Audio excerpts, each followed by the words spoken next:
Sudanese President Omar al-Bashir on the campaign trail in the capital Khartoum. In less than 2 weeks, the people of Sudan will go to the polls in the country's first multi-party elections in more than 24 years. And the preparations for the crucial vote are proving to be tense and challenging. Representatives of some of the main opposition parties, calling themselves the Forces for National Consensus, are clamoring for the postponement of the ballot. Farouk Abu Isa is the spokesman for the group.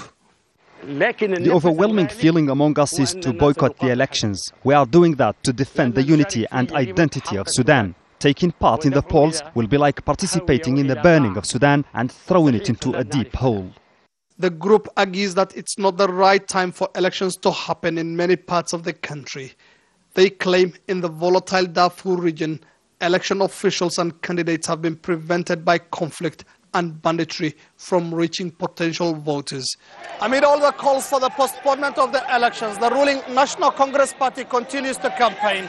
It runs a slick and well-oiled campaign machinery and says it's unbothered by the calls for the boycott of the elections by its opponents.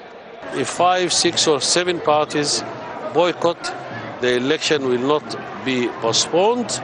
But what we hope is that, and what we look forward, that all the political parties will participate. But not all opposition parties in Sudan are in favor of a delay of the elections. The leader of the Popular Congress Party and a former ally turned opponent of President al-Bashir, Sheikh Hassan al-Turabi, wants the elections held on time. He has his reasons. Now there is a tendency, a centrifugal tendency all over the regions, in the west, in the south, in the east, and it's preferable to go through some evolution, election actually, even if it's not perfect. But if there is a revolution in this country, then the whole country will burst into different states probably. For now, the battle lines are drawn and neither side seems to be gaining any ground.